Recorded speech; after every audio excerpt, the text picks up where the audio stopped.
Back to Daybreak, and time now for our Wednesday segment. Bulls and Bears today want to focus on the sugar sector. What is the way forward? I mean, you can name so many challenges that have bedeviled this particular sector. And of course, late last year, the government formed a task force to look into this. The farmers also came up with their own task force, and their interim chair is here to talk a little bit about that. We want to discuss the findings of both groups and the way forward. And that's why we are asking you today, how can the sugar sector be revived? And that question is our focus. 2242 is the SMS line. Use the hashtag Daybreak, and you can see the essential digits to call on the screen as well. Let me reintroduce our guests. We have Kipruto Arap Kirwa, former Agriculture Minister, ANC Deputy Party Leader.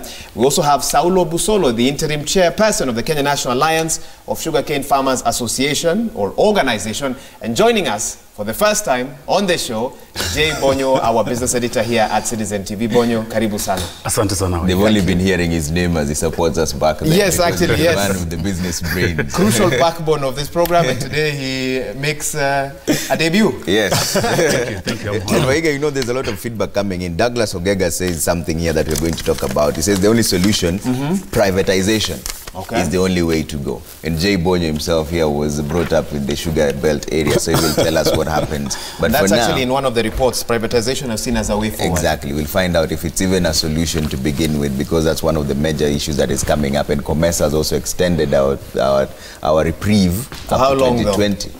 And they've been doing this for over a decade, and we still haven't been able to streamline our sector. And Saulo Busolo, you're part of the people who've been championing this. As we speak, Sony Sugar employees are on strike because they've not been paid. The farmers there say that they supply sugar cane. There's no sugar in the stores. It's taken to the market. Where does the money go? In your report, you said that the managerial corruption and not sugar imports is destroying the sugar sector. How did you get to that conclusion? Thank you. The issue of Sony is in fact it's a scandal. You recall last year during the imports, Sony was one of the companies that imported sugar through, I guess, 1 or 2 farms.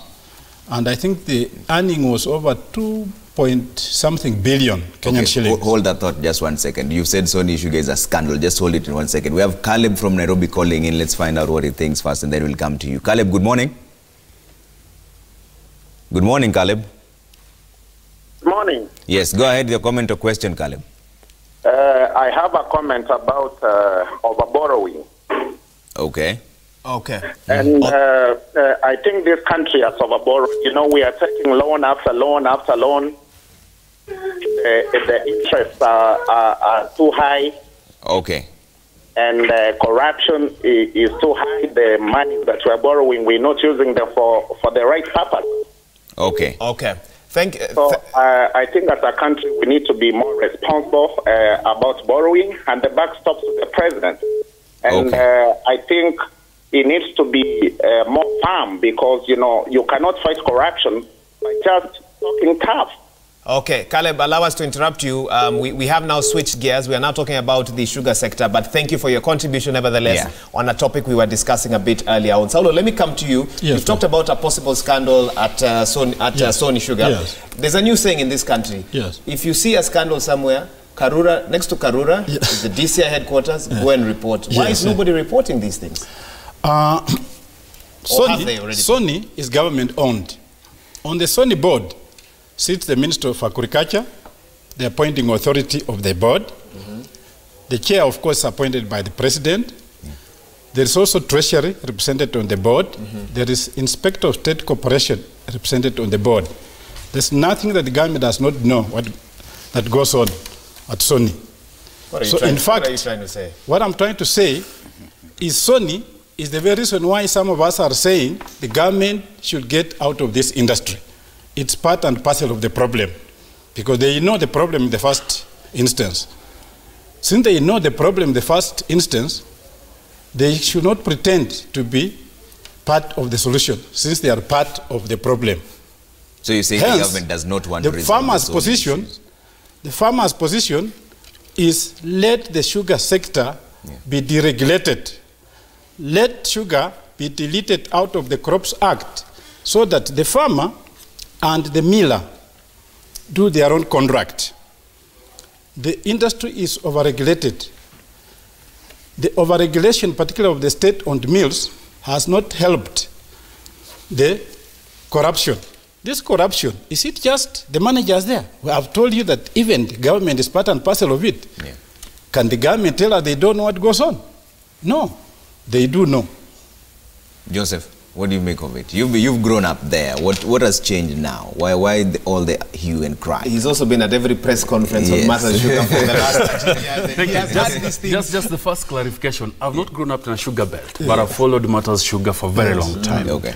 And I think, just speaking from where Chairman Busolo, because I started covering him when he was the chairman of the sugar board back in the day. Thank you. And what he says about Sony could possibly be true, because employees are saying that they've been working continuously from October. They've been crashing every single day. Yes. There's no sugar cane in the store. There's no sugar milled in the stores. So where is this money going? If you've not paid these people for 2 months, then the management must account for the money. If you paid them their salaries until December, because they were crashing. So how come you are not paying them between January and February? Where is this money? And I think these are valid questions that they must ask the management. And also, what Busolo is saying about the government having no business in the sugar industry could be true in some semblance. One, if you look at the organizations of the boards of these sugar mills, who are they? They're political appointees.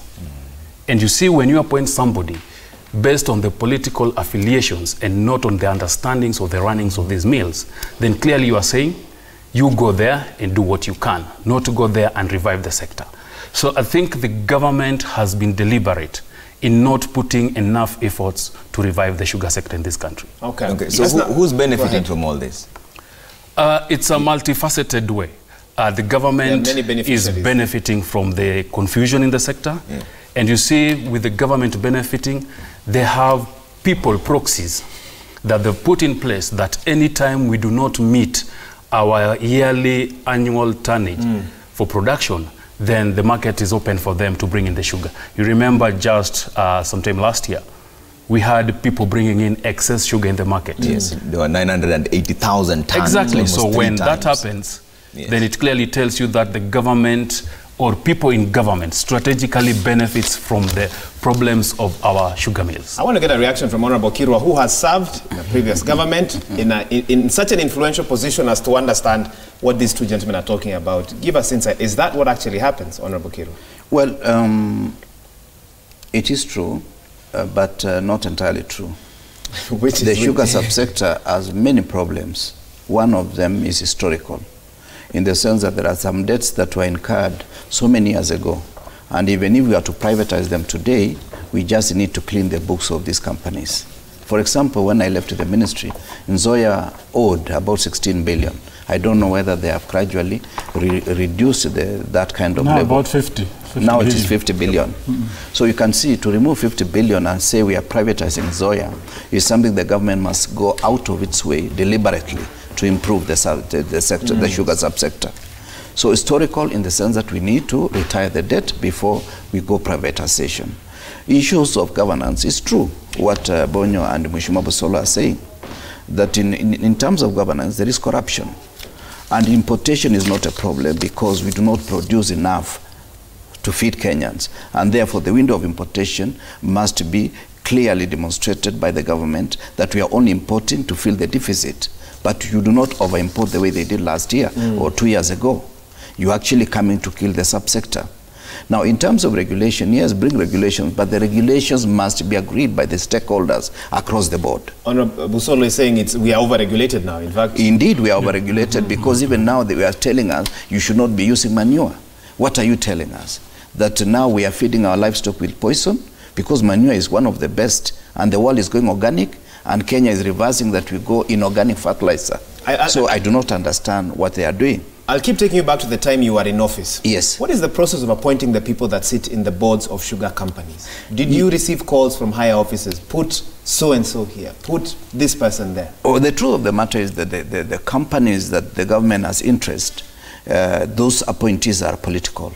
But in the sugar board, it was entirely a private sector thing where people go for elections. The Kenya Sugar Board. The Kenya Sugar Board, where Mheshimiwa Busolo was the chair when I was the minister. Those ones, because that is the regulator and that is the stabilizer of the sugar industry. And that is the way it should be. But now what I realize is that the Kenya Sugar Board is no longer there. It has been now put under another amorphous body, and therefore the response that we need to do to the farmers, and that's what I was going down the line. Part of the problem is farmers' arrears, which when I took over the ministry, it was 2.7. By the time I left, we had retired farmers' arrears in its entirety. And you allow farmers to go produce. And the other problem is obsolete machinery. Even if you gave farmers of Nzoia, farmers of Soni, farmers of Chemelil, the factories, and you privatize, you will have to allow them to think of ways of buying new machinery. Technology changes almost every 5 years. You need to improve technology. And but some of the technology is about 50 years. 50 years. 50 years. It's interesting what you're bringing out, and Busolo will come into this. Collins Mugambi says there should be regulation policy to cut down level of importation of sugar. We should set standards on quality and quantity of our local sugar production. This is, compare that to the sugar levels produced by the Comesa region. Places like Sudan, Malawi, yields are at 9 to 11%. That means 1 ton of cane produces 90 to 110 kilograms. In the western area, we're talking about 6%. Are we misallocating resources here? Or should we just improve the agronomy level of our farmers? Yes, the agronomy level of farmers definitely needs to be improved. As I say, from the farmers' point of view, we feel the problem is strictly managerial. 100%. Absolutely. Managerial from the field to the process house. So it's not in even the field, that agricultural officers, obsolete machinery, nothing. No, they are there. But you see, the sugar industry has been in the Caribbean and South America for a long time. Some of those factories, the factory that was built by slave traders in the, during slavery, the 16th, 17th century, they're still there in Brazil. If you go, you can see it. Momias started 74. Zoya started 98. Perhaps the oldest is Miwani, Mhoroni, just in the 60s. So the problem has just been poor workmanship.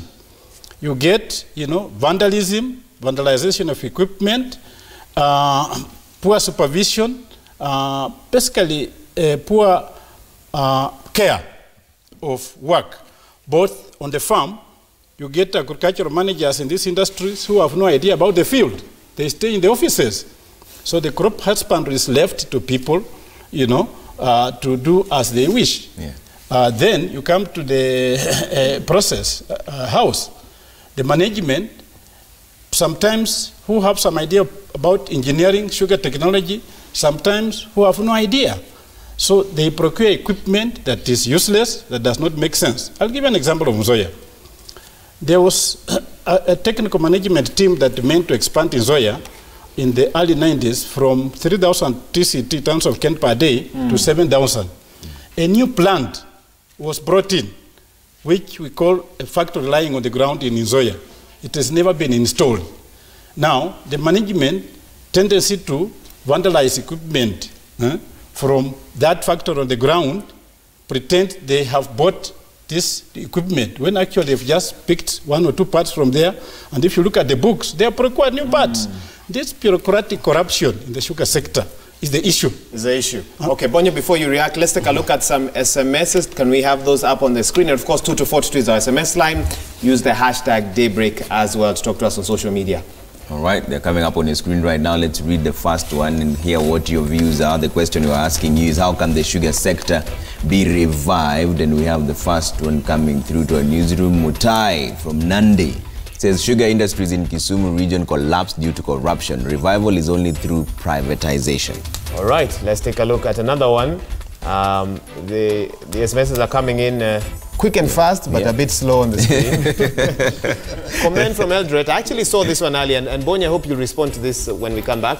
While serving as trade minister, Honorable Kitui advised farmers in Western Kenya to consider abandoning sugarcane growing since they lacked the competitive advantage to produce it and survive at the market. With the current challenges the sector is facing, could he have been right? Is it an issue of mismanagement or the activities of cartels? And that's exactly what we were asking Busolo, whether they have the capacity to do it. Because there's also the issue of obsolete machinery and not having the right agronomy levels. Richard Akumu from Kisii says sugar industry will never be revived in Kenya until corruption is dealt with seriously. Farmers should be considered first, not paying employees much, leaving farmers poorer. All right, and from SMSs we switch over to tweets. And of course the hashtag is Daybreak for this discussion. At Alex Musembi says, with global warming, I don't think sugar farming is sustainable in Kenya. Where will the farmers get water to maintain sugar cane year round? Let's forget sugar and embrace maize farming.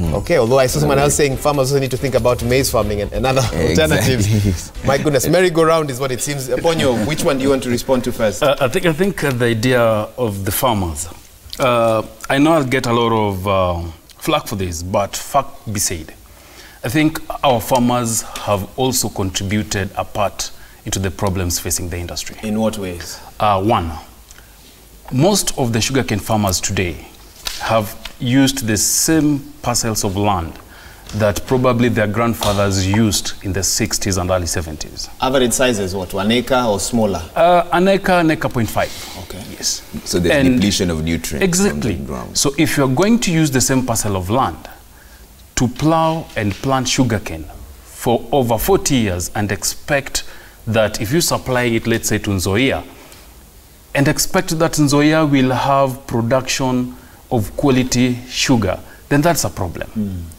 And like the chairman says, there has been a problem in trying to educate the farmers, in trying to tell them what are some of the things that you can do.